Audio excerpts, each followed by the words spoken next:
မင်္ဂလာပေါင်းနဲ့ပြည့်စုံသောနှစ်တစ်ဖြစ်ပါစေချင်းမျိုးသားများနဲ့ချင်းလင်းပြည်သူများခင်ဗျာ2023ခုနှစ်နှစ်ဟောင်းကုန်ဆုံး၍2024ခုနှစ်နှစ်တစ်သို့ရောက်ရှိလာပြီဖြစ်ပါတယ်ဒီနှစ်တစ်အခါသမယမှာဘုရားသခင်ကအမိမေချင်းလန်းကိုကောင်းချီးပေးပါစေကြောင်းချင်းလူမျိုးတို့အပေါ်စိတ်သက်ခွန်အားဝိညာဉ်ခွန်အားကာယခွန်အားများတွန်းလောင်းချပေးပါစေကြောင်းဆုမွန်ကောင်းတောင်းပါတယ်2023ခုနှစ်မှာချင်းလူမျိုးတို့ဟာနာကြီးမှုဝမ်းနည်းပူဆွေးမှုရှုံမှုများကြုံတွေ့ခဲ့ကြပေမဲ့စီရေးကဏ္ဍမှာအာဏာရှင်စစ်တပ်ရဲ့ထုစစ်ဆင်တိုက်ခိုက်မှုများကိုတွန်းလှန်တိုက်ခိုက်နိုင်တဲ့အပြင်ရန်သူကိုတံပြန်ထုစစ်ဆင်တိုက်ခိုက်နိုင်ခဲ့ကြပြီးနိုင်ငံရေးကဏ္ဍမှာချင်းလူမျိုးတို့ရဲ့ကိုယ်ပိုင်ပြဋ္ဌာန်းခွင့်ကိုလက်တွေ့ကျင့်သုံးနိုင်ရန်အတွက်ချင်းပြည်ချင်းနဲ့ဖွဲ့စည်းပုံအခြေခံဥပဒေကိုရည်ဆွဲပြဋ္ဌာန်းကချင်းလန်းကောင်စီကိုဖွဲ့စည်းနိုင်ခဲ့ပါတယ်။ခက်တဲ့ချင်းသမိုင်းမှာချင်းလန်းတိဆောက်ရေးနဲ့ချင်းမျိုးသားတိဆောက်ရေးအတွက်ခိုင်မာတဲ့အခြေခံအုတ်မြစ်ကိုချမှတ်နိုင်ခဲ့ကြပါတယ်။ချင်းမျိုးသားများနဲ့ချင်းလန်းပြည်သူများခင်ဗျာ2024ခုနှစ်ဟာချင်းလူမျိုးတို့အတွက်အလွန်အရေးကြီးတဲ့နှစ်ဖြစ်ပါတယ်။ဒီနှစ်တဲ့အခါသမယမှာအရေးတကြီးအကောင်အထည်ဖော်ဆောင်ရမယ့်အချက်၄ချက်ကိုပြောကြားလိုပါတယ်ပထမအချက်ကတော့စစ်အာဏာရှင်စနစ်ကိုအမြင့်ပြတ်ချေမှုန်းပဲဖြစ်ပါတယ်အာဏာရှင်စနစ်ဖြတ်သိမ်းနိုင်ရေးအတွက်ဒီစနစ်ကိုကြောထုတ်နောက်ခံပေးနေတဲ့စစ်တပ်နဲ့၎င်းရဲ့ရန်တရားတစ်ခုလုံးကိုချေမှုန်းဖို့လိုအပ်ပါတယ်တိုင်းပြည်တစ်ခုမှာစစ်တပ်လိုအပ်တယ်ဆိုလာလူတိုင်းနားလေသဘောပေါက်ပါတယ်ဒါပေမဲ့အဲ့ဒီစစ်တပ်ဟာပြည်သူနဲ့တိုင်းပြည်ကိုကာကွယ်တဲ့စစ်တပ်မဟုတ်ပဲပြည်သူကိုဖိနှိပ်နှိမ်ပန်းတပ်ဖြတ်တဲ့စစ်တပ်တိုင်းပြည်ကိုအတင်းအဓမ္မအုပ်ချုပ်တဲ့စစ်တပ်ဖြစ်နေခဲ့လို့ရှိရင်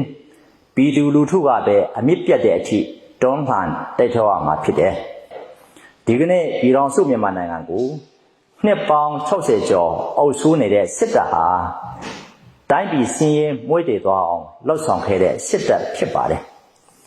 ပြည်သူပြည်သားတွေကိုဖိနှိပ်နှင်ပန်းတပ်ဖြတ်လူရတဲ့စစ်တပ်ဖြစ်ပါတယ်တိုင်းပြည်ကိုရသက်ပါအုပ်ချုပ်နိုင်ရေးအတွက်စစ်စင်းမြင့်ခံဖွဲ့စည်းပုံအခြေခံဥပဒေကိုရည်ဆွဲပြဋ္ဌာန်းပြီးဖိနှိပ်အုပ်ချုပ်တယ်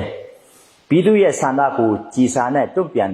တဲ့စစ်တပ်ဖြစ်ပါတယ်ဒါကြောင့်ဒီလိုစစ်တပ်ကိုအမြင့်ပြည့်သည့်အထိတိုက်ခိုက်ချေမှုန်းကြမှာဖြစ်ပါတယ်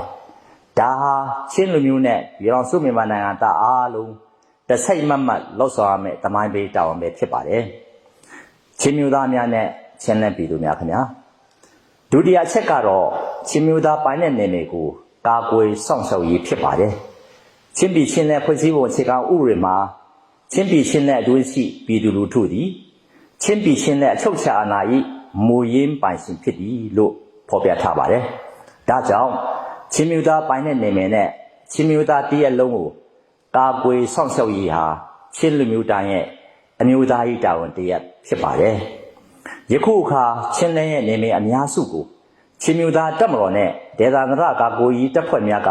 စုမိုးထိန်းချုပ်နေပြီဖြစ်ပါတယ်ဒီလိုထိန်းချုပ်နိုင်ခြင်းဟာပြည်တွင်းပြည်ပချင်းလူမျိုးအားလုံးကြာရကနာကနေပါဝင်တက်ကိုဝင်ခဲ့ကြလို့ဖြစ်ပါတယ်ဒါပေမဲ့ချင်းမျိုးသားတို့ရဲ့ပိုင်တဲ့နေမြေအစိပ်ပိုင်းတချို့ကိုအကြမ်းဖက်စစ်တပ်ကကျူးကျော်အုပ်ချုပ်နေစေဖြစ်တယ်မိမိတို့ဟာဖက်ဒရယ်ပြည်ထောင်စုနိုင်ငံတည်ဆောက်ရေးအတွက်နှစ်ပေါင်း80ကျော်ကျူးပန်းခဲ့ကြပေမဲ့လို့စစ်အာဏာရှင်တွေရဲ့ဟန်တာနှောက်ယှက်ဖျက်ဆီးမှုကြောင့်ယနေ့ထိတိုင်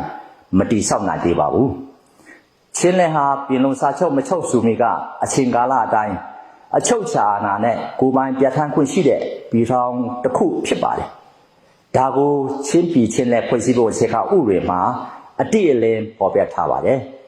ဒါကြောင့်မိမိတို့နေမယ်အတွင်းမှာရှိတဲ့ကျူးကျော်သူအာဏာရှင်စစ်တပ်ကိုအပြည့်အပိုင်တိုက်ထုတ်သွားမှာဖြစ်တယ်ချင်းမျိုးသားများနဲ့ချင်းလက်ပြည်သူများခင်ဗျာဒါတရားချက်ကတော့အမျိုးသားကိုယ်ပိုင်တရားထမ်းခွင့်အာမခံချက်ရှိတဲ့ချင်းလန်းတည်ဆောက်ရေးဖြစ်ပါတယ်ချင်းလန်းကောင်စီဖွဲ့စည်းရခြင်းရဲ့အဓိကအကြောင်းရင်းကတော့အာဏာရှင်စနစ်အဆုံးသတ်ရေးနဲ့ချင်းလန်းတည်ဆောက်ရေးအများစုအောင်ပွဲခံနိုင်ဖို့ဖြစ်တယ်ချင်းလန်းကောင်စီကိုချင်းမျိုးသားများနဲ့ချင်းလန်းပြည်သူအားလုံး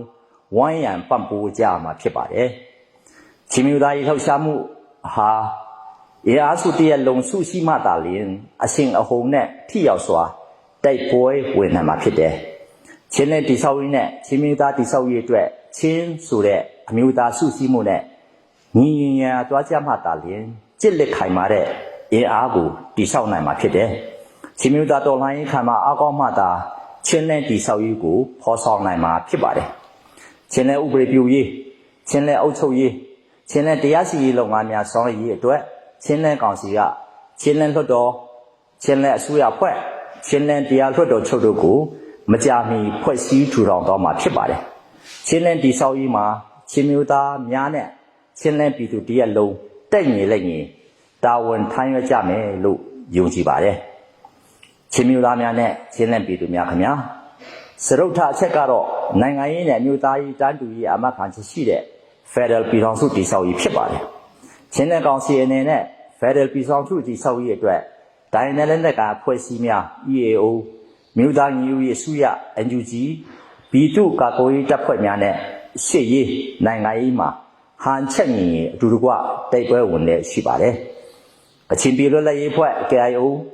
ကရင်အမျိုးသားအစည်းအရုံး KNU ကရင်မျိုးသားတွတ်တက်ရေးပါတီ KNPP ချင်းမျိုးသားတပ်ဦး CNF တို့ K3C မှာစုစည်းပြီးအတူတကွလက်တွဲဆောင်နေတယ်လို့ဗဟိုကွက်ကဲနဲ့ပေါင်းဆက်ညှိနှိုင်းကော်မတီ C3C မှာစုစည်းပြီးစစ်ကောင်စီကိုပူပေါင်းတိုက်ခဲလည်းရှိပါတယ်။ညီနောင်မဟာမိတ်တပ်ဖွဲ့ဖြစ်တဲ့မြန်မာမျိုးသားဒီမိုကရက်တစ်မဟာမိတ်တပ်မတော် MNDAA ဒါမျိုးသားလွတ်မြောက်ရေးတပ်မတော် TNLA နဲ့ရခိုင်တပ်တော် AA တို့က10-20စစ်စင်ကိုပြုလုပ်ပြီးတော်လှန်ရေးကိုအားကောင်းစေတဲ့အတွက်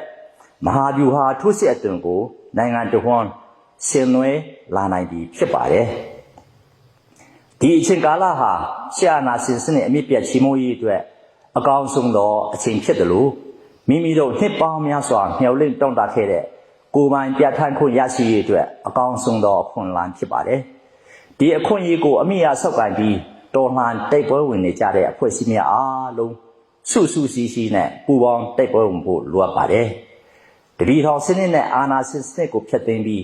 Federal စနစ်နဲ့ Democracy စနစ်တို့ကိုတည်ဆောက်ကြမှာဖြစ်ပါတယ်။ချင်းမျိုးသားများနဲ့ချင်းလင်းပြည်သူများခင်ဗျာ